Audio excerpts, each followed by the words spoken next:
Hi అండి. Welcome to our channel. నేను ఇప్పుడు చదివి వినిపించబోయే కథ 'కావేరి' పార్ట్ 5. పార్ట్ 4లో ఏం జరిగిందో ఒకసారి చూద్దాం.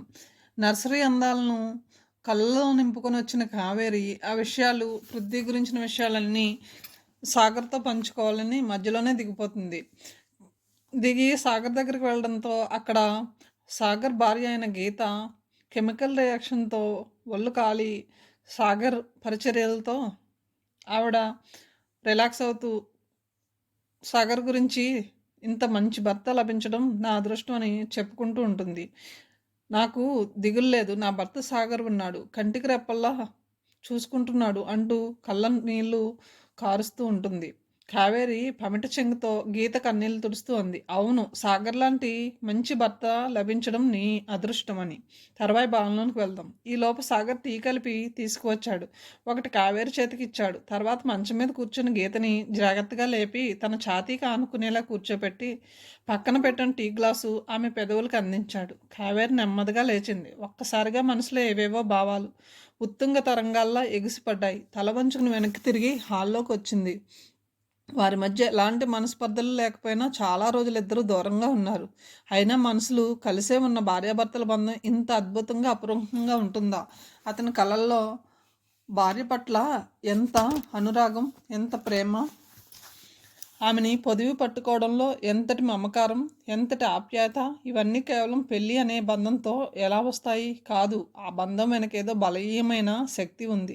అప్రయత్నంగా నడుచుకుంటూ పెరట్లోకి వచ్చింది. అక్కడ పిల్లలందరూ మౌనంగా పాఠాలు చదువుతున్నారు.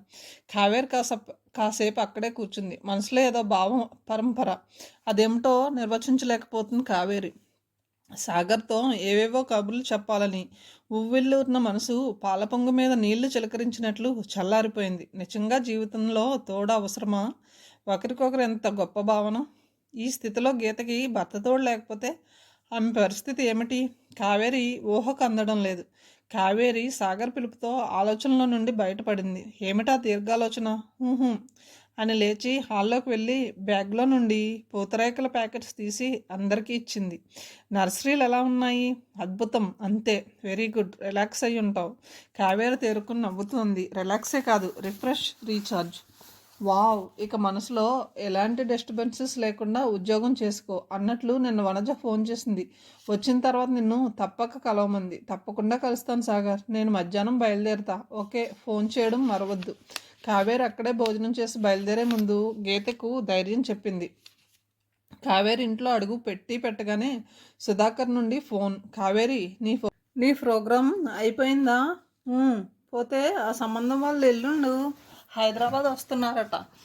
వాళ్ళు అక్కడే నిన్ను చూస్తామంటున్నారు. రేపు రాత్రికి బయలుదేరుతున్నా. కాస్త నన్ను ఆలోచించుకుని, ఇందులో ఆలోచించుకునేందుకు ఏమీ లేదు, మంచి సంబంధం అని మధ్యవర్తి చెప్తున్నాడు. నువ్వు ఇక్కడికి వచ్చే పని లేకుండా వాళ్ళే అక్కడికి వస్తున్నారు. ఇక సమస్య ఏముంది?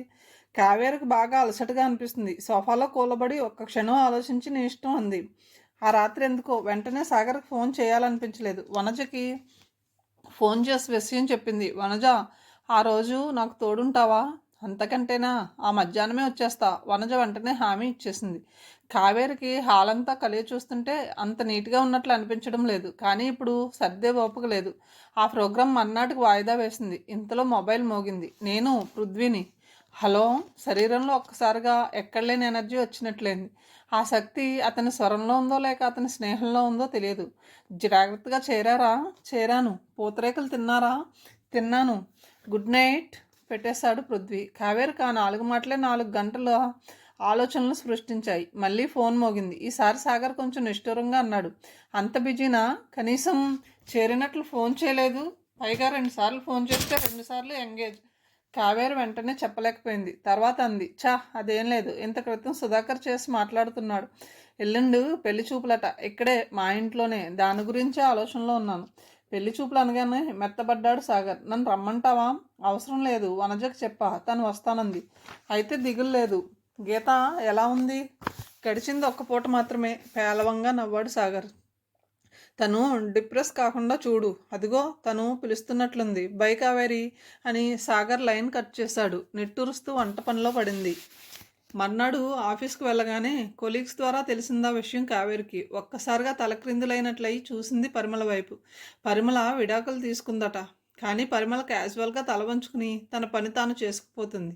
ఎన్నో కబుర్లు చెప్తూ యాక్టివ్గా కనిపించే పరిమళ జీవితంలో మరో చీకటి కోణం అది. ఎంత విషాదం! లంచ్ అవర్లో పరిమళే వచ్చి కావేరి దగ్గర కూర్చుంది. ఈ రోజు నుండి నేను కోరుకున్నట్లుగా ఉండబోతున్నాను. అవును కావేరి, పైకి నవ్వుతూ కనిపిస్తున్నా నా మనసు ఎంత డల్గా ఉంటుందో తెలుసా? పెళ్ళైన 5 ఏళ్ల వరకు బాగానే ఉన్నాడు. అక్కడి నుండి మొదలైంది టార్చర్. దానికి తోడు పిల్లలు పుట్టలేదు. ఎవరి లోపమో తెలియదు. కానీ ఆ పాపమంతా నా మీదే నెట్టేశారు. నాకెప్పుడు అందంగా కనిపించాలని కోరిక. కానీ అతనికి అది ఇష్టం ఉండదు. లిప్స్టిక్ రాసుకున్నా అసహ్యంగా మాట్లాడేవాడు. ఇంటికి వెళ్ళాలంటే నరకంలోకి అడుగు పెడుతున్న ఫీలింగ్. అతని మాటలు చేతలు సాడిజం భరించాను. ఇక నా వల్ల కాలేదు. అందుకే వదిలేశాను. కాదు, వదిలించుకున్నాను. అప్పటికి అతను పబ్స్కి వెళ్ళి ఆడవాళ్ళతో గంతులేస్తూ ఉంటాడంటే నమ్మగలవా? కావేరి పరిమళ వైపు కొత్తగా చూస్తుంది. తనకు తెలియని పరిమళ కాదు, మరో లోపల మనిషి. చిన్నగా నవ్వే అంది పరిమళ. మిమ్మల్ని చూస్తుంటే నాకు ఎప్పుడూ అసూయగా ఉండేది. హాయిగా ఎంత స్వేచ్ఛగా ఉంటున్నారు. పెళ్లి పేరుతో నేను అదంతా కోల్పోయాను అనిపించేది. మేలీగోను భరించడం చాలా కష్టం. తన మెట్ట నెగ్గాలని పంతం, లేదంటే గొడవ పెట్టుకుని ఎక్కడెక్కడో తిరిగి ఏ అర్ధరాత్రిగా ఇంటికి రావడం ఎంత బాధగా అనిపించేదో. కావేరి గొంతు సవరించుకుని అన్నది. ఇలాగైనందుకు బాధపడుతున్నారా? లేదు, హ్యాపీగా ఉన్నాను. అతను బాధపడుతున్నాడు. సొసైటీలో లూజ్ అయిపోయింది అతనే. కావేరి పరిమళ వైపే చూస్తుంది. సుందరరామయ్య రావడంతో టాపిక్ ఆగిపోయింది. పరిమళ వెళ్ళిపోయింది. కావేరి అలాగే కూర్చుండిపోయింది. మనసులో ఏదో తెలియని అలజడి. రేపే తన పెళ్లి చూపులు. అతను ఎలాంటి వాడో ఎందుకో మనసులో తెలియని భయం ఏర్పడింది. సుధాకర్ ఉదయమే వచ్చేశాడు. వనజ మధ్యాహ్నం వచ్చింది. సుధాకర్ స్వీట్స్ హాట్ కొని తీసుకువచ్చాడు. వనజ హాల్ అంతా మళ్ళీ సర్ది ఫ్లవర్ వాజ్లో ఫ్లవర్స్ మార్చి బుక్ సెల్ఫ్ నీట్గా సర్ది రూమ్ ఫ్రెషనర్ స్ప్రే చేసింది. పెళ్లివారు హోటల్లో దిగారట. బయలుదేరుతున్నట్లు ఫోన్ రాగానే కావేరి లేచి రెడీ అవ్వడం మొదలెట్టింది. మధ్యవర్తి పరిచయమే కాబట్టి సుధాకర్ కిందకి వెళ్ళి ఎంట్రన్స్ దగ్గర నిల్చున్నాడు. కావేరికి ఎంతో ఇష్టమైన లేత ఆకాశం రంగు వర్క్ సారీ కట్టుకుంది. చెవులకు మ్యాచింగ్ జుకాలు పెట్టుకుంది. జడ వదులుగా అల్లుకుని వనజ తెచ్చిన మల్లెపూల మాల తలలో పెట్టుకుని గదిలోనే కూర్చుంది. ఇంత క్రితం చాలా పెళ్లి చూపులనే ఎదుర్కొంది. కానీ ఈసారి టెన్షన్ కాదు, ఏదో తెలియని భయం. అసహనంగా గోళ్లు కొరుకుతూ కూర్చుంది. హాల్లో 2-3 గొంతులు వినిపిస్తున్నాయి. వచ్చినట్లున్నారు. వనజ వాళ్ళని రిసీవ్ చేసుకుంది. కూర్చోమని చెప్పి గదిలోకి వచ్చింది. గదిలోకి వస్తూనే అన్నది, వేస్ట్, నువ్వు చూడడం అనవసరం. కావేరికి మనసు ఒక్కసారిగా దూదు పింజలా అయిపోయింది. ఏదో తెలియని ఆనందం జలపాతంలా జాలువారింది. ఆ సంతోషం మొహంలో ప్రతిబింబిస్తూ ఉంటే అంతా అనాకారా అంది. నువ్వే చూడు అన్నది వనజ. కావేరి మంచం మీద నుండి లేచి నెమ్మదిగా తలుపువారుగా నిల్చుని హాల్లోకి తొంగి చూసింది. హాల్లో సుధాకర్ మధ్యవర్తితో పాటు మరో 60 ఏళ్ళ ఓ ముసలావిడ కాక మరో వ్యక్తి కూర్చుని ఉన్నాడు సోఫాలో. అతనే నా పెళ్లి కొడుకు. సిమెంట్ కలర్ సఫారీ డ్రెస్లో ఉన్న అతను లావుగా ఎత్తుగా ఉన్నాడు. నలుపు రంగు, ముఖ్యంగా నున్నగా గుండులా ఉన్న బట్టతల. మెడకి స్పాండిలైటిస్ బెల్ట్ పెట్టుకుని అతి కష్టం మీద మెడ అటు ఇటు తిప్పుతున్నాడు. ముక్కు మీదకి జారిపోతున్న చింతపిక్కల కళ్ళజోడిని పదే పదే పైకి తోస్తున్నాడు. చేతి 5 వేలకి ఉంగరాలు, మెడలో పుల్లిగోరు. చాలా హఠాత్సంగా ఉన్న వయసు కనీసం 55 దాకా ఉంటుంది. అతను మధ్యవర్తి వైపు మెడ తిప్పి సుధాకర్తో అన్యాపదేశంగా అంటున్నాడు. ఇలా కనిపిస్తాను కానీ నా వయసు పెద్దగా ఎక్కువేం లేదు అని తానే శరీరమంతా కదిలేలా పక్కపక్క నవ్వాడు. వెంటనే మధ్యవర్తి అందుకుని అన్నాడు, బాబుగారు, అందుకనే వయసు విషయంలో చాలా స్ట్రిక్ట్. అమ్మాయికి 30 లోపు అయితేనే చూస్తారు. 30 దాటి 3 రోజులైనా నో అన్నమాట. ఎందుకంటే తర్వాత అయితే పిల్లలు పుట్టరని, వంశం నిలబడదని భయం. పెళ్ళికొడుకు అక్కగారు అందుకుని అన్నారు, మీ సంబంధం గురించి తెలిసింది. ఇంత క్రితం మీరు కలిసినప్పుడు ఏమీ నిర్ణయించలేకపోయాం. కానీ ఇప్పుడు మీ సిస్టర్ మా వాడికి సూట్ కావచ్చని వచ్చాం. కావేరి అదిరిపడింది. అంటే తన వయసుకు 10 ఏళ్ళు పైగా తగ్గించి చెప్పారా? తమ్ముడా మధ్యవర్త? ఒక్కసారిగా కోపం పొంగుకొచ్చింది. అబద్ధం చెప్పినా మరీ అంత తక్కువ చెప్పాలా? తేలుస్తా మనసులోనే శపథం చేసుకుంది. సుధాకర్ గుటక మింగుతూ, అవును, మిమ్మల్ని 10 ఏళ్ల క్రితం కలిశాను. ఇప్పుడు వర్కౌట్ అయ్యింది. పిల్లని పిలిస్తే కాస్త తాఫీగా మాట్లాడుకున్నట్లు ఉంటుంది ఆవిడ అడిగింది. మధ్యవర్తి కలగజేసుకుని, అవునవును, వద్యం వచ్చే సమయం కూడా. అమ్మాయిని రమ్మనండి. సుధాకర్ వనజ వైపు చూశాడు. కావేరి వనజతో అంది, వనజ, నువ్వు కాఫీ కలుపుతూ ఉండు, నేను 5 నిమిషాల్లో రెడీ అవుతా. అదేమిటి రెడీ అయ్యావుగా మళ్ళీ ఏమిటి విస్తుపోతూ అంది వనజ. నీకు తెలియదులే అంటూ వనజను బయటికి పంపి తలుపేసుకుంది కావేరి. ఈలోపు వనజ హాల్లో అందరికి ప్లేట్లలో స్వీటు హాటు సర్ది సర్వ్ చేసింది. కాఫీ కప్పులు ట్రేలో సర్ది కావేరి గదుపు తలుపు తట్టగానే తలుపు తెరుచుకుంది. వనజ ఆశ్చర్యంగా నోరు తెరిచేసింది. గెటప్ మార్చేసిన కావేరి పలువరుస తలుక్కుమనేలా నవ్వింది. ఎరుపు పసుపు గల్ల నేత చీర కట్టుకుని ఎర్ర జాకెట్ వేసుకుంది. మెడలో సన్నటి గొలుసు తీసేసి చంద్రహారం, చెవులకి దిద్దులు పెట్టుకుంది. గట్టిగా ముడి బిగించి ముడి చుట్టూతా పూలు పెట్టుకుంది. నుదుట రూపాయి కాసంత బొట్టు, కళ్ళకు నిండుగా కాటకు పెట్టుకుని, చేతులకు నిండుగా మట్టి గాజులు వేసుకుని, భుజం నిండుగా పవిట కప్పుకుని, కళ్ళజోడు సర్దుకుంటూ హాల్లోకి వచ్చింది. చేతిలో కాఫీ కప్పుతో ట్రేతో నెమ్మదిగా నడిచి వస్తున్న కావేరిని సుధాకర్ ఆశ్చర్యంగా వింతగా చూశాడు. క్షణంలో మొహం ఎర్రబడింది. మనసులో కోపం రాజుకుంటున్నా కావేరి భావం అర్థమైంది. ట్రేలో నుండి కాఫీ కప్పు అందుకుంటూ మెడ కొంచెం ఎత్తి నవ్వుతూ అన్నాడు పెళ్ళికొడుకు. అత్తగారా నమస్కారం. వెంటనే వెనక నుండి వనజ అంది. అత్తగారు కాదు అమ్మాయే.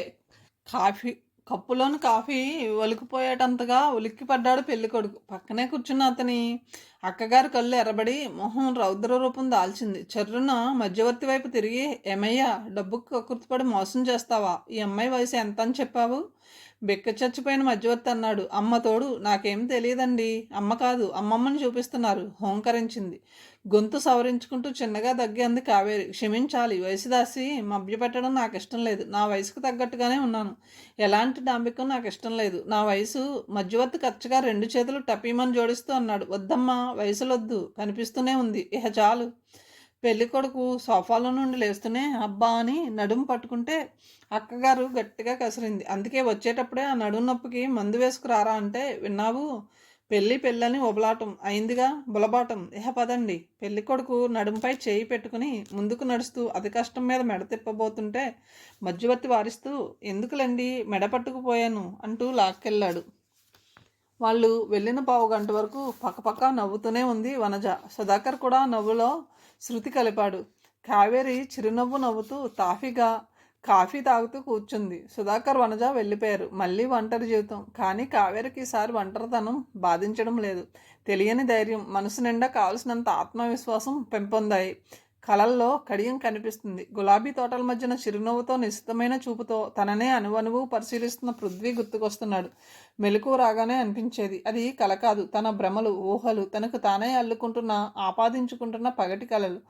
ఆఫీసులో కూడా అన్యమనస్కంగానే ఉంది. పరిమళ లాంగ్ లీవ్ పెట్టి వాళ్ళ తల్లిదండ్రుల దగ్గర ఉంటుంది. పరిమళ ఆఫీసులో లేకపోవడంతో బాస్ దగ్గర నుండి బంట్రోత్ వరకు యథేచ్ఛగా పరిమళ గురించి తరచూ డిస్కషన్స్ పెడుతూ ఏకతాలుగా మాట్లాడుతూ జోక్స్ విసురుతూ ఎంజాయ్ చేస్తున్నారు. పరిమళ కనిపించగానే మేడం అంటూ వినయంగా ఎదురు వెళ్ళి ఆమె సీటులో కూర్చునేటంత వరకు నమ్రతగా ఒద్దికగా పక్కన నిలబడి ఉండే సుందరమ్మాయి కూడా తక్కువ తినలేదు. తను చూసినవి చూడనివి మరింత వినోదం మేళవించి చెబుతూ సీటు దగ్గరికి వెళ్ళి ఎంజాయ్ చేస్తున్నాడు. మనిషి ముందర ఒకలా, లేనప్పుడు ఒకలా నటించే ఈ క్యారెక్టర్స్ని చూస్తుంటే కావేరికి మనసులోనే అసహ్యంగా ఉంది, బాధగా అనిపిస్తుంది. కొలీగ్స్ అనే గౌరవభావం పోతోంది. పరిమళ కూడా అప్పుడప్పుడు చెత్తగానే బిహేవ్ చేసి ఉండవచ్చు. నిజానికి తను కూడా ఆమె మాటల వలన హర్ట్ అయిన సందర్భాలు ఉన్నాయి. ఇప్పుడు పరిమళ పైకి బింకంగా క్యాజువల్గా ఉన్న జీవితంలో దెబ్బతింది. ఆమె లేనప్పుడు ఆమె గురించి చర్చించుకుంటూ వినోదించడం మానవత్వం అనిపించడం లేదు. ఎందుకో హఠాత్తుగా తలనొప్పిగా అనిపిస్తూ కణతలు అదరసాగాయి. చెప్పలేని విసుగ్గా అనిపిస్తుంది. వెంటనే లేచి వెళ్ళి క్యాంటీన్లో కూర్చుని రిలాక్స్డ్గా కాఫీ తాగాలనిపించింది. క్యాంటీన్లో డికాక్షన్ కాఫీ అంటే కావేరికి చాలా ఇష్టం. కావేరి ఇంటికి వచ్చేసరికి రాత్రి 9 అయింది. దిమ్మెరపోయిన మనసుకి ఆకలి తెలియడం లేదు. వెంటనే లేచి అరగంట సేపు షవర్ బాత్ చేస్తే కానీ మనసు కుదుట పడలేదు. సాగర్తో మాట్లాడాలనిపించింది. ఆలోచిస్తూనే నెంబర్ నొక్కి అవతల రింగ్ అవుతుంటే ఆగింది. అటు నుండి హాయ్ అని వినపడిన స్వరానికి ఒక్క క్షణం తత్తరబడి ఉబ్బి తబ్బిబ్బయింది. ఆ గొంతు పృథ్వీది. అదేమిటి, తను రింగ్ చేసిన సాగర్కి కాదా? అంటే తనకు తెలియకుండానే మనసులో రికార్డ్ అయిపోయిన పృథ్వీ నెంబర్కి ఆ ప్రయత్నంగా డయల్ చేసి దొరికిపోయింది. హాయ్, చెప్పండి, ఏమిటి విశేషం? పృథ్వీ అడుగుతున్నాడు. అసలే షాక్లో ఉన్న కావేరికి ఈ ఊహించిన సంఘటనకు వెంటనే మాటలు రాలేదు. కట్ చేయడం మర్యాద కాదు. పృథ్వీ మాట్లాడుతుంటే వెనక గందరగోళంగా ఉంది. మైక్ పెట్టినట్లుగా సినిమా పాటల్లా వినిపిస్తున్నాయి. చిన్నగా గొనికినట్లుగా ఉంది. ఎక్కడున్నారు? సినిమా థియేటర్లోనా? పృథ్వీ చిన్నగా నవ్వి అన్నాడు. ఫ్రాంక్గా చెప్పనా? చెప్పండి. మామిడి తోటలో లైట్ల వెలుగులో మా ఊరి ప్రెసిడెంట్ గారు ఇస్తున్న ఖరీదైన కాక్టైల్ పార్టీ, ఎదురుగా రికార్డ్ డాన్సర్ చేస్తున్న కవ్వాలి నృత్యం, సీక్రెట్గా సందడిగా జరుగుతున్న గానా బజానాలో ఉన్నాను. మీరు కూడానా? అదోలా అడిగింది. అలా అడుగుతుంటే గొంతుకేదో అడ్డుపడినట్లయింది. తప్పదు, మాకు బిజినెస్ పరంగా కొన్ని అప్లికేషన్స్ ఉంటాయి. ఇష్టమున్నా లేకపోయినా పార్టిసిపేట్ చేయక తప్పదు. ఎందుకలా అడిగారు? అబ్బే ఏం లేదు, కంగారుగా అంది. ఖచ్చితంగా చెప్పాలంటే మీ సిటీస్లో ఉంటాయే పబ్స్ అని, దాదాపు ఇక్కడ అలాంటి కార్యక్రమమే జరుగుతుంది. కాకపోతే అక్కడ ఇండోర్, ఇక్కడ అవుట్డోర్, అదే తేడా. అఫ్ కోర్స్ మీకు పబ్స్ అంటే తెలియదు అనుకోండి. కావేరి మౌనంగా ఉండిపోయింది. పృథ్వీనే అన్నాడు. మాట్లాడండి. ఫోన్ చేసి మౌనంగా ఉంటే ఎలా? నేను పార్టీకి దూరంగానే ఉన్నానులేండి. నెమ్మదిగా గొనికినట్లుగా అంది. మీరు బిజీ అనుకుంటా, అనుకోకుండా చేశాను. ఉంటాను, బై అని పెట్టేసింది. మళ్ళీ ఆలోచన లీగల్గా ముసురుతుంటే చాలాసేపు గోళ్ళు కొరుకుతూ కూర్చుండిపోయింది. అంటే పృథ్వీ కూడా తక్కువేం కాదు. మొహమాటానికి పార్టీకి అటెండ్ అయినా మొహమాటానికే ఆడవాళ్ళతో కలిసి కవ్వాలి నృత్యానికి అనుగుణంగా డ్యాన్స్ చేస్తున్నాడు అన్నమాట. అవును మరి, మగవాడు కదా. బలహీనతలు, టెంప్టేషన్స్ ఎక్కడికి పోతాయి? ఏదో తెలియని కసిగా ఉంది. మళ్ళీ ఫోన్ తీసి పృథ్వీకి రింగ్ చేసింది. చెప్పండి కావేరి, సూటిగా బాంబు పేల్చినట్లుగా అడిగింది. మీకు డ్రింక్ అలవాటు ఉందా? హఠాత్తుగా దూసుకొచ్చిన ప్రశ్నకి పృథ్వీ బెత్తరపోయాడు. వెంటనే తేరుకుని చిన్నగా నవ్వుతూ అడిగాడు. సమాధానం చెప్పబోయే ముందు నా ప్రశ్నకి సమాధానం చెప్పండి. దేశంలో ఇంతమంది మగవాళ్ళు ఉండగా పనిగట్టుకుని ఫోన్ చేసి నన్ను మాత్రమే అడుగుతున్నారంటే మీ మనసులోని ఉద్దేశం? అబ్బే ఏం లేదు, క్యాజువల్గా. పృథ్వీ అల్లరిగా నవ్వి డొంకతిరుడుగా సమాధానం చెప్పాడు. ఎవరి బలహీనతలు వాళ్ళకు ఉంటాయి మేడం అని కట్ చేశాడు. ఆ క్షణంలో తెలియని కోపం, ఉక్రోషం ఉంచుకొచ్చిన కావేరి మనసు ఎదురు తిరిగి గట్టిగా నిలదీసింది. అసలు అతని అలవాట్లు ఎలా ఉంటే తనకెందుకు? ఫూలిష్నెస్ కాకపోతే? ఆ రాత్రి పడుకోబోతుంటే మనసుకు అనిపించింది, ఎస్ తనకేదో అయ్యింది. అప్పుడెప్పుడో పరిమళ చెప్పినట్లు సైక్రియాట్రిస్ట్ని కలవడమే ఉత్తమం. దేవుడా సేవ్ మీ. మనసులోనే దండం పెట్టుకుంటూ దుప్పటిని గుండెల వరకు లాక్కొని నెమ్మదిగా నిద్రలోకి జారుకుంది. 5 రోజుల తర్వాత కావేరి ఆఫీసులో పనిలో మంచి బిజీగా ఉన్న సమయంలో మొబైల్ మోగింది. ఆ నెంబర్ చూడగానే ఒక్కసారిగా గుండె లయ తప్పింది. ఎంత దాచుకున్నా దాగనట్లు ఒక అనిర్వచనీయమైన భావన ముఖంలో ప్రతిఫలించి మతాబులా వెలిగిపోయింది. దారిలో బండరాళ్ళు అడ్డం పడి ఆగిన జలపాతం ఒక్కసారిగా పరవళ్ళు తొక్కుతూ వేగంతో కిందకి దూసుకుపోతున్నట్లుగా అనిపిస్తుంది. ఆనందాన్ని గొంతులోనే నెక్కుపెట్టి నిష్ఠురంగా అంది. బాగున్నారా? డ్యాన్సులు చేసి చేసి అలసిపోయి ఉంటారు. బళ్ళకి తీరిందా? పక్కన నవ్వాడు పృథ్వీ. మొత్తానికి ఆడవాళ్ళు అనిపించుకున్నారు సుమా. సరే చెప్పండి, ఎక్కడి నుండి? ఎక్కడి నుండే ఉదయమే వచ్చాను, హైదరాబాద్, చెప్పాడు పృథ్వీ. అవునా? మా పై ఫ్లాట్స్కే వచ్చి కనీసం కలవకుండానే ఫోన్లో పలకరిస్తున్నారే. అక్కడికి రాలేదు. వాళ్ళ ఇంట్లో నాకు అంత ప్రైవసీ లేదు. అందుకే రాగానే బయట లాడ్జీలో దిగాను. లాడ్జీలోనే కొంచెం ఇబ్బందిగా ఫీల్ అవుతుంది.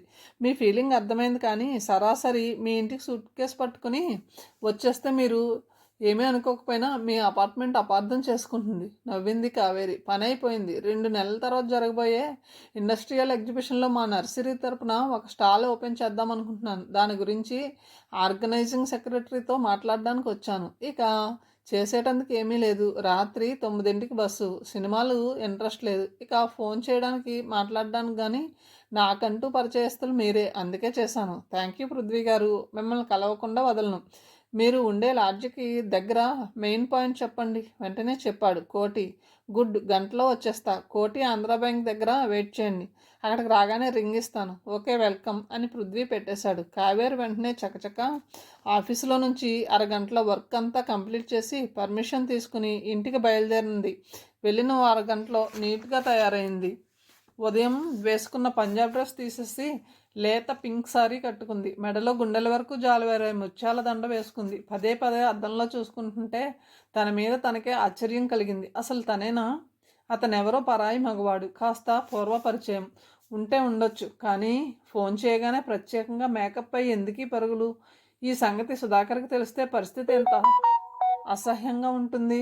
ముఖ్యంగా సాగర్. తన విలువల గురించి సాగర్కి గొప్ప అభిప్రాయం ఉంది. ఈ సంగతి తెలిస్తే డైరెక్ట్గా ఏమీ అనకపోవచ్చు, కానీ భరించగలడా? తన మీద ఉన్న సదభిప్రాయం అంతా పోదు. కావేరి మనసు ఎదురు తిరుగుతుంది. పరవళ్ళ తొక్కుతున్న మహాప్రవాహాన్ని మట్టి పిల్లలు పెట్టి అడ్డుగోడ కట్టాలని విశ్వ ప్రయత్నం చేస్తుంది. లాభం లేదు. భయంకరమైన రద్దీతో కిక్కిరిసిన ట్రాఫిక్ మధ్యన నిల్చున్న పృథ్వీ 2 చేతులు చాసి రమ్మని పిలుస్తున్నాడు తననే. కావేరి లేచి కిచెన్లోకి వెళ్ళి గటగటా 2 గ్లాసులు నీళ్ళు తాగింది. ఇంతలో ఫోన్ మోగింది. సాగర్. హలో నీరసంగా అంది. ఏం తల్లి, ఏమిటి మరి నల్లపూసవైపోయావు?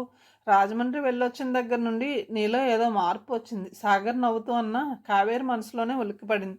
అదేం లేదు, నత్తిగా అంది. ఏమిటి, వర్క్తో బిజీగా ఉన్నావా? లేదు, ఇంట్లో ఉన్నాను. ఈ సమయంలో ఇంట్లోనా? ఆఫీస్కి వెళ్ళలేదా? ఆశ్చర్యంగా అడిగాడు సాగర్. కొంచెం పనుండి ఎర్లీగా వచ్చేసాను. గీత ఎలా ఉంది? తన గురించి చెప్పడానికే ఫోన్ చేశాను. ఈరోజే కాస్త లేచి నడిచింది. తను మొదట అడిగింది నీ గురించే, నీ పెళ్లి గురించే. నీ గురించి నేను ఏమీ పట్టించుకోలేదని నా మీద కోపగిస్తుంది. నీ మనసులో ఎవరైనా ఉన్నారేమో కనుక్కోమని పోరు పెట్టింది. చెప్పమ్మా, నాకు తెలియకుండా ఎవరైనా ఉన్నారా? కావేరి గుటక మింగింది. చెప్పాలా వద్దా? చెప్పడానికి ఏముంది? వాళ్ళ ఊరు వెళ్ళాను కాబట్టి అక్కడ నర్సరీ అతను చూపించాడు. ఈ ఊరు వచ్చాడు కాబట్టి పూర్వపరిచయంతో కాసేపు ఎంజాయ్ చేయబోతుంది. రాత్రి అయితే అతను వెళ్ళిపోతాడు అంతే. చిన్నగా దగ్గి అంది. సాగర్, ఎంత మాట! నీ దగ్గర ఏదైనా దాచానా? తను చెప్పింది అబద్ధమా నిజమా? కావేరి మళ్ళీ అంది. ఉండేదా? షాపింగ్కి వెళ్ళాలి, మళ్ళీ చేస్తాను. తప్పకుండా వెళ్ళిరా. వనదితో టచ్లోనే ఉండు. సాగర్ ఫోన్ కట్ చేశాడు. తనని చూడగానే పృథ్వీ కళ్ళలో కనిపించిన మెరుపు కావేరి మర్చిపోలేదు. కళ్ళజోడ తీసి చేత్తో పట్టుకుంటూ అంది. ఎక్కడికి వెళ్దాం? పృథ్వీ నవ్వి, మీ ఊరు మీ ఇష్టం, నాకేం తెలియదు అన్నాడు. ఈరోజు పృథ్వీ ఎంతో స్టైల్గా కనిపిస్తున్నాడు. జీన్స్ టీషర్ట్, మెడలో సన్నటి గొలుసు, షూస్. అప్పుడు నర్సరీలో చూసిన పృథ్వీకి ఇతనికి ఏమాత్రం సంబంధం లేదు. ముందర ఏదైనా హోటల్కి వెళ్ళి టిఫిన్ చేసి ఎక్కడికి అనేది నిర్ణయిద్దాం. చార్మినార్, బిర్లా మందిర్, గోల్కొండ. పృథ్వీ అన్నాడు. సారీ, నాకున్నది ఇంకా 4 గంటలు మాత్రమే. బస్సు రాత్రి 9కి. మీ ఇష్టం, ఏం తీసుకుంటారు? వెరైటీగా ఏదైనా. అప్పుడప్పుడు నార్త్ ఫుడ్ ఇష్టమే. అయితే రండి, మా హైదరాబాద్లో ప్రముఖ చాట్ బండార్కి వెళ్దాం. 15 గంటలో ఇద్దరు గోకుల్ చాట్ ముందున్నారు. జనంతో కిక్కిరిసి ఉంది చాట్. కావేరి పావుబాజీ చెప్పింది. ఆ సమయంలో చాలామంది రోడ్డు క్రాస్ చేసుకుంటూ వడివడిగా ఆ చాట్ వైపు పరిగెత్తుకుని వస్తున్నారు, గుంపులు గుంపులుగా. పృథ్వీ డ్రింక్స్ కోసం వెళ్ళాడు. కావేరి ఒక్కతే రోడ్డు వారుగా నిలబడి ఉంది. అంతలో ఆమె పక్కగా ఆగింది ఓ బైక్. దాని మీద ఉన్న 2 కుర్రవాళ్ళు కావేరి వైపు చూస్తూ అదోలా నవ్వారు. కారాకిళ్ళి నములుతూ కావేరి వైపు చూసి విజిల్ వేసి హాయ్ అన్నారు. కావేరి మొహం చిట్లించింది. అప్పుడే పృథ్వీ చేతిలో పెప్సీ బాటిల్స్తో కావేరి అంటూ వస్తున్నాడు. వెంటనే వాళ్ళు బైక్ స్టార్ట్ చేస్తూ అంకుల్ ఉన్నాడ్రా, అమ్మాయి కాదు ఆంటీ అనుకుంటూ వెళ్ళిపోయారు. కావేరికి పక్కగా నిల్చొని పానీపూరి తింటున్న స్టూడెంట్ తాలూకు సెల్లో నుండి లతా మంగేష్కర్ పాట వినిపిస్తుంది. మరోవైపు నుండి ఎయిర్టెల్ రింగ్ టోన్ వినిపిస్తుంది. ట్రాఫిక్ రణగొనధ్వని, గందరగోళం. పావుబాజీ అచ్చాహాయ్ నోట్లో పెట్టుకుని నవ్వుతూ చెప్పాడు పృథ్వీ. అవును, చాలా బాగుంటుంది ఇక్కడ. మనకు తెలియనన్ని ఉత్తరాది వెరైటీస్ దొరుకుతాయి అంటూ పృథ్వీ చేతిలోని పెప్సీని తన చేతిలోకి తీసుకోబోతుంది కావేరి. అప్పుడు జరిగిందా సంఘటన. భూకంపం వచ్చినట్లు చెవులు చిల్లులు పడేలా పెద్ద విస్ఫోటం. ఆ శబ్దం కాసేపటి వరకు ఆ పరిసరాల్లో ప్రతిధ్వనిస్తూనే ఉన్నది. పరిసరాలు కంపిస్తూనే ఉన్నాయి. నల్లటి పొగ వలయాలుగా కమ్మేస్తుంది. కావేరికి ఏమీ అర్థం కావడం లేదు. మసకేసిన కళ్ళకి ఎదురుగా పృథ్వీ కనిపించడం లేదు. ఘాటైన వాసనతో కూడిన పొగ దట్టంగా కమ్మేసింది. పృథ్వీ వెర్రిధానిలా అరిచింది. అప్పటికే పెద్దగా వినిపిస్తున్న అరుపులు, రోదనలు, ఆహాకారాల మధ్య కావేరి గొంతు వినిపించడం లేదు. ఆ శబ్దానికి వచ్చిన గుండె ఎదుడు ఇంకా తగ్గలేదు. తను ఇంకా నుంచున్నాననే అనుకుంది. కాసేపటికి కానీ తెలియలేదు నేల మీద పడిపోయింది. విజిల్స్, పోలీస్ హారన్లు, సైరన్లతో ఆ ప్రాంతం అంతా హోరెత్తుతోంది. ఎవరెవరివో ఆర్తనాదాలు గుండెలు అవిసేలా విలిపిస్తున్నారు. జనం భయంతో కకావికలై పరుగులు తీసి పెడుతున్నారు. చూస్తుండగానే వాతావరణం బీభత్సంగా తయారైంది. కావేరి కళ్ళు కాసేపటి వరకు కనిపించలేదు. తర్వాత అతి కష్టం మీద పక్కకు దొర్లి లేవబోతుంటే నడుం కింద ఏదో మెత్తగా తగిలింది. చేత్తో పక్కకి నెట్టపోతూ దాన్ని చూస్తూనే ఒక్కసారి వెర్రిగా కేకవేసింది. మణికట్టు వరకు తెగిపడిన చేయి, రక్తం వెచ్చగా దారలు కారుతూ. No no! కావేరి ఆ షాక్కి వెక్కిళ్ళు వస్తున్నాయి. వెన్నులో నుండి వణుకు పుట్టుకొస్తుంది. చెవులల్లో గొయ్యమనే శబ్దం. దూరంగా ఇవేవో అరుపులు, కేకలు తప్ప మరేమీ వినిపించడం లేదు. అప్పుడే గుర్తుకు వచ్చినట్లు మళ్ళీ గొంతు పెగిల్చుకుని వెర్రిగా అరిచింది. పృథ్వీ! పృథ్వీ! బాంబు బ్లాస్టింగ్ తాలూకు పొగ నెమ్మదిగా తగ్గుతుంది. పరిసరాలు స్పష్టమవుతున్నాయి. నేల మీదనే కొంత దూరం పాకి నెమ్మదిగా అరచేతుల మీద లేచింది కావేరి. అక్కడ దృశ్యం చూడగానే కావేరికి కాళ్ళ కింద భూమి కదిలినట్లయింది. ఒక్కసారిగా గుండె జారిపోయింది. వాతావరణం అంతా బీభత్సంగా ఉంది. రోడ్డంతా రక్తం మరకలు. అప్పటికే సైరన్ సౌండ్స్తో పోలీసులు వస్తున్నారు. తెగిపడిన అవయవాలు, రక్తం దారలు. షాక్కి స్పృహ కోల్పోయిన వాళ్ళ మధ్యన దారి చేసుకుంటూ తూలుతూ వెతుకుతుంది కావేరి. మనసు ఏదో కీడు శంకిస్తుంది. పృథ్వీ అని రోధిస్తుంది. కాదు, ఏమీ కాలేదని సిక్స్ సెన్స్ ధైర్యాన్ని ఇస్తుంది. భగవంతుడా, పృథ్వీకి ఏమీ కాకూడదు మనసులోనే ప్రార్థనలు చేస్తుంది. హఠాత్తుగా ఆగిపోయింది. ఓ శవం తాలూకు చేయి సడన్గా కావేరి కాలుకి చుట్టుకున్నట్లుగా మెలిపడింది. కెవ్వు నరిచింది. గజగజ వణుకుతూ అతనిని తప్పిస్తుంటే అప్పుడు వచ్చింది ఏడుపు. అంతసేపు ఘనీభవించినట్లుగా బిగపడినట్లుగా ఉన్న ఏడుపు ఒక్కసారిగా ఉధృతంగా బయటికి తన్నుకొని వచ్చింది. ఆ కుర్రవాడు అమాయకంగా నూనూకు మీసాల వయసు, కళ్ళజోడు. ఏ ఇంజనీరింగ్ స్టూడెంటో అయి ఉంటాడు. ఇలా బలి అయిపోయాడు. కడుపులో ఏదో మెలిపెట్టినట్లు గిర్రను తిప్పుతుంది కావేరికి. తూలుతూనే ముందుకు అడిగేసి ఎందుకో అనుమానం వచ్చి పక్కకు చూసింది. రోడ్డు వారగా బొక్క బోర్లా పడున్నాడు అతను. బ్లూ జీన్స్, కాషాయం రంగు టీషర్ట్లో ఉన్న ఆ శరీరం పృథ్వీనే కదూ, పృథ్వీనే. పృథ్వీ. అప్రయత్నంగా ఆమె గొంతులో నుండి దూసుకొచ్చింది పిలుపు. వెర్రిదానంలో మోకాళ్ళ మీద నిలబడి కూలబడిపోయి పృథ్వీని వెల్లకిల్లా తిప్పింది. అతని ఎడమ చేతి మణికట్టు నుండి భుజాల వరకు రక్తశక్తమైపోయింది. షర్టు చీలికలుగా చిరిగిపోయింది. దిబ్బెల్ల పడిన చెవులకు సన్నగా వినపడుతుంది అతని మూలుగు. పృథ్వీ కళ్ళు తెరవడానికి విశ్వ ప్రయత్నం చేస్తున్నాడు. శరీరం అంతా మట్టి కొట్టుకుపోయి బూడిద రంగులోకి మారిపోయింది. అతి కష్టం మీద గొట్టుకు వేస్తున్నాడు. అతని నా పరిస్థితిలో చూస్తుంటే కావేరికి దుఃఖం ఆగడం లేదు. అప్పటికే అక్కడ పరుగులు పెడుతున్న జనం, పోలీసుల విజిల్స్, ఆహాకారాలు, బేభత్సంగా ఉన్న వాతావరణం మధ్యన ఎలాంటి వెహికల్స్ ఆగడం లేదు. కావేరి ఏదో గుర్తుకొచ్చినట్లు భుజం తడుముకుంది. అదృష్టవశాత్తు హ్యాండ్ బ్యాగ్ భుజానికి వేలాడుతూనే ఉంది. కావేరి ఆలస్యం చేయలేదు. అంబులెన్స్ కోసం వెయిట్ చేసే సమయం కాదు. పృథ్వీని భుజాల కింద నుండి చేతులు పోనిచ్చి పైకి లేపింది. అతని బరువు మోయడం కష్టంగా అనిపిస్తున్నా ముందర అతన్ని రక్షించాలి. అదే ధ్యేయంగా పృథ్వీని చేతిని తన మెడపైకి వేసుకుని మరో చేతిని అతని నడుము చుట్టూ బంధించి ఉంచింది. 2 నిమిషాలు గట్టిగా ఊపిరి వదులుతూ అలాగే నిలిచింది. గుండె దడగా ఆయాసంగా అనిపిస్తుంది. తలలో నుండి చెమట దారులుగా కళ్ళ మీదుగా కారి పెదవులను తడుపుతుంది. చీర చెంగుతో తుడుచుకుని రివర్స్ చేసుకుని వెళ్ళిపోతున్న ఆటోను గట్టిగా పిలిచింది. అతను తల తిప్పి చూశాడు, కానీ భయపడి ఆపలేదు. కావేరి పల్లబిగున పృథ్వీని ఈడ్చుకుంటూ వచ్చి రోడ్డుకు అడ్డంగా నిలబడింది. పక్కకి స్లో చేసి తప్పించుకుపోతున్న ఆటో రాడ్ పట్టుకుని ప్లీజ్ అంది. ఆ సమయంలో అంతకంటే ఇంకా ఏమీ మాటలు రాలేదు. ఆటో అతను ఒక్క క్షణం ఆగి నన్ను వదిలేయమ్మా, కేసు అవుతుంది, పోలీస్ స్టేషన్ చుట్టూ నేను తిరగలేను. కావేరి వినిపించుకోలేదు. గట్టిగా అంది, నీకేం కాదు, నేను చెబుతున్నాను. పోనీ, క్షణం ఆలస్యం చేయకుండా దగ్గరలో ఉన్న హాస్పిటల్కి పోనీ. అప్పటికే పృథ్వీని ఆటోలోకి లాగి తను కూర్చుంది. పృథ్వీ పూర్తిగా కావేరి మీద కొరిగిపోయి ఉన్నాడు. ఆటో ముందుకు దూసుకెళ్ళింది. హాస్పిటల్ ముందు ఆగగానే అతని సాయంతోనే పృథ్వీని లోపలికి చేర్చింది. అతనికి డబ్బులు ఇవ్వకపోతే తీసుకోలేదు. వెంటనే వెళ్ళిపోయాడు. పృథ్వీని వెంటనే అడ్మిట్ చేసుకున్నారు. అతన్ని స్ట్రెచ్చర్ మీద లోపలికి తీసుకెళ్లి తలుపేశారు. హాల్లో కూర్చుండిపోయింది కావేరి. అసలు ఏం జరిగింది అనేది ఇప్పటికీ అర్థం కావడం లేదు. ఆ షాక్ నుండి ఇంకా తేరుకోలేకపోతుంది. కళ్ళల్లో వణుకు, గుండెల్లో దడ అలానే ఉన్నాయి. శరీరం అంతా చెమటలు పట్టిపోయాయి. కాళ్ళు చేతులు దుమ్ము కొట్టుకుపోయాయి. వెంటనే గుర్తుకొచ్చినట్లు హ్యాండ్ బ్యాగ్లో నుండి మొబైల్ తీసి కమలాకరం గారికి ఫోన్ చేసి చెప్పింది. ఆయనకి గుండె ఆగినంత పని అయింది. వెంటనే బయలుదేరుతున్నామన్నారు. నిస్త్రాణగా కళ్ళు మూసుకుని వెనక్కి వాలి కూర్చున్న కావేరి ఓ 5 నిమిషాల తర్వాత నీరసంగా కళ్ళు తెరిచింది. రిసెప్షన్ కౌంటర్ పైన పెట్టిన టీవీల్లో ఫ్లాష్ న్యూస్ వస్తోంది. హైదరాబాద్లో గోకుల్ చాట్ వద్ద బాంబు పేలుడు. అది తీవ్రవాదుల పనేనన్న అనుమానం. రాష్ట్రమంత్రి రెడ్ అలర్ట్ ప్రకటించారు. కేబినెట్ అత్యవసర సమావేశం నిర్వహించి పరిస్థితిని సమీక్షిస్తున్నారు. ప్రాణాలు కోల్పోయిన వారిలో విద్యార్థులు ఎక్కువగా ఉన్నట్లు అనుమానం. ఇంకా ఎవరిని గుర్తించలేదు. ఆ ప్రాంతమంతా 144 సెక్షన్ విధించారు. ప్రతి ఒక్కరిని క్షుణ్ణంగా సోదా చేసుకొని వదలడం లేదు. ఆ సంఘటనతో సిటీ ఉలిక్కిపడింది. బాధితుల ఇంటర్వ్యూలు ఇస్తున్నారు. కావేరి తర్వాత సాగర్కి ఫోన్ చేసింది. నిజానికి సాగర్కి పృథ్వీ పరిచయం లేదు. మాట వరుసకైనా తను చెప్పలేదు. సాగర్కి పరిస్థితి వివరించి పృథ్వీని కడియంలో పరిచయస్తుల్లా చెప్పింది. ఒక్కసారిగా విపరీతమైన దాహం అనిపించింది. లేచి వెళ్ళి రిసెప్షన్ పక్కన మంచినీళ్ళు తాగొస్తుంటే లోపల నుండి వచ్చిన నర్సు కావేరిని ఉద్దేశించింది.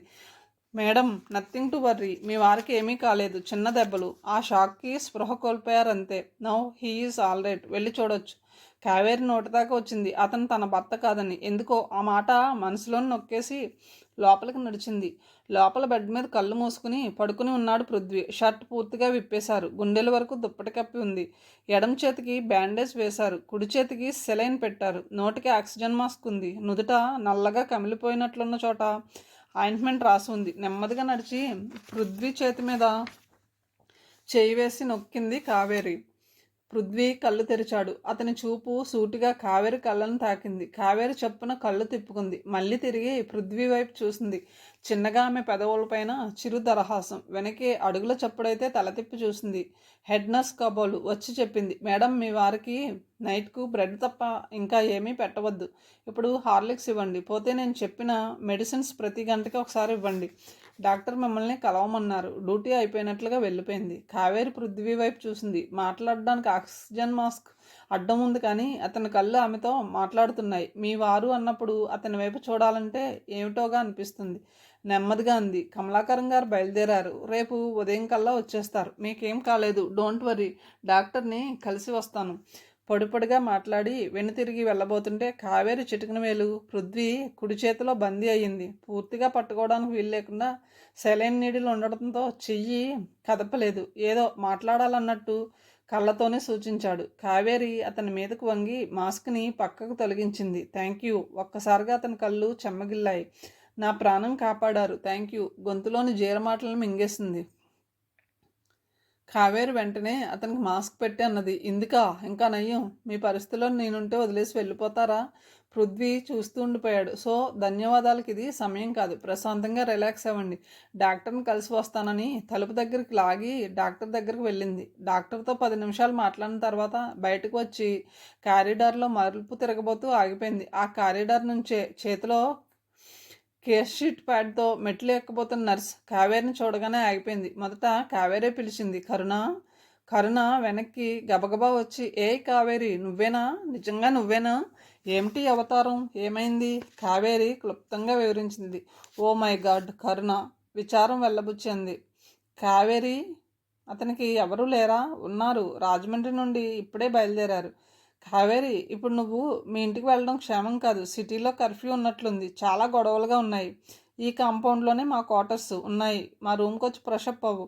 కావేరి వెంటనే అంగీకరించింది. కరుణ వెంటనే పక్క గదిలోనికి వెళ్ళి చేతిలోని ప్యాడ్ అక్కడ ఉన్న హెడ్ నర్స్కి ఇచ్చి చెప్పి వచ్చింది. ఆ కాంపౌండ్లోనే వెనక వైపు వరుసగా 12 పోర్షన్స్ ఉన్నాయి. కరుణ తన పోర్షన్ తలుపు తీస్తూ అన్నది. కావేరి, మన స్టడీస్ తర్వాత ఇదే అనుకుంటా కలవడం.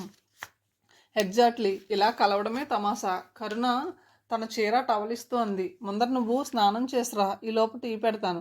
కావేరి 10 నిమిషాల్లో సేద తీరి టీ తాగుతూ అంది. కరుణ, చిన్న హెల్ప్ కావాలి. చెప్పు.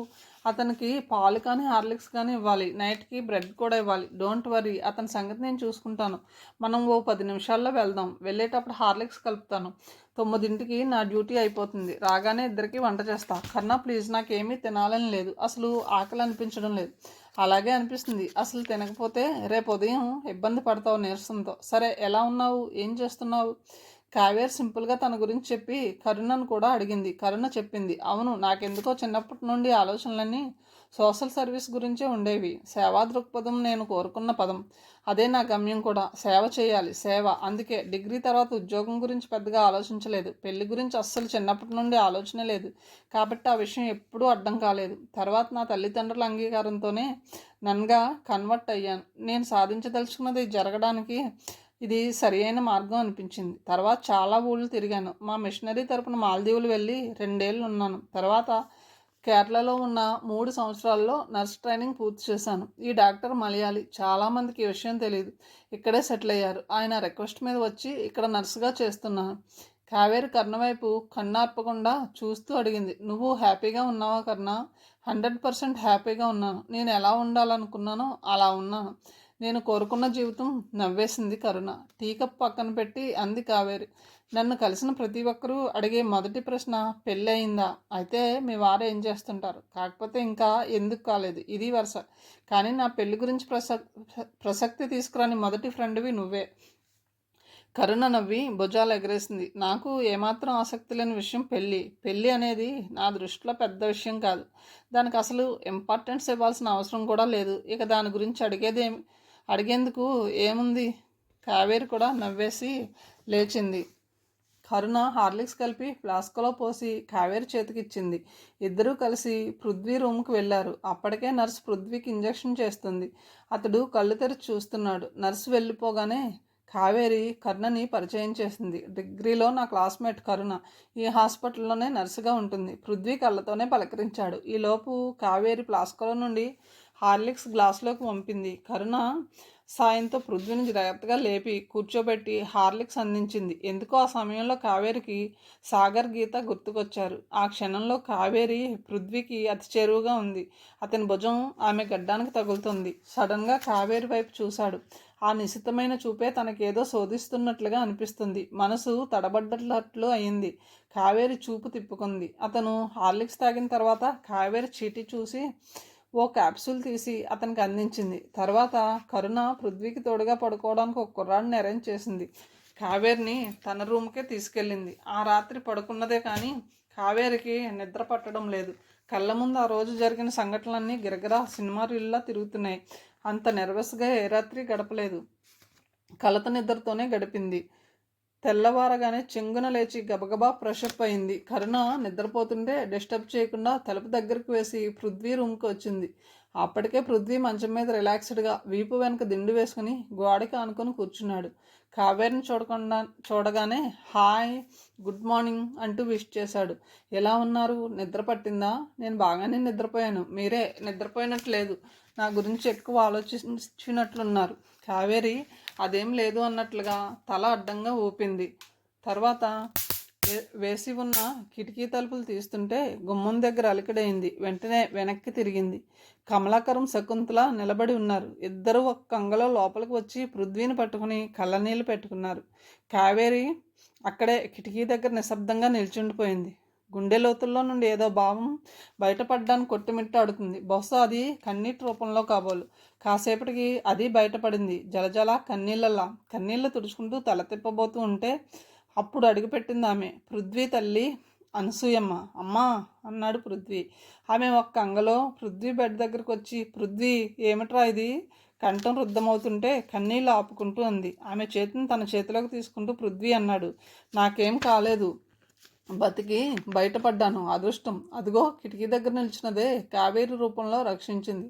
అనసూయమ్మ తలెత్తి కావేరి వైపు చూసింది. ఆమె మొహం ఎందుకో కావేరిని చూడగానే అప్రసన్నంగా మారింది. కనుబొమ్మలు ముడిపడ్డాయి. మొహం గంభీరంగా మారింది. పృథ్వీ కావేరి వైపు చూస్తూ అన్నాడు, కావేరి గారు, అమ్మ. కావేరి చిరునవ్వుతో చేతులు జోడించి అంది, నమస్తే. ఆవిడ తల పంకిస్తూ అంది, కావేరి అంటే నువ్వే అన్నమాట. కథను ఇంతటితో ముగిస్తున్నాను. తిరిగి తర్వాయి భావంతో కలుద్దాం. Thank you.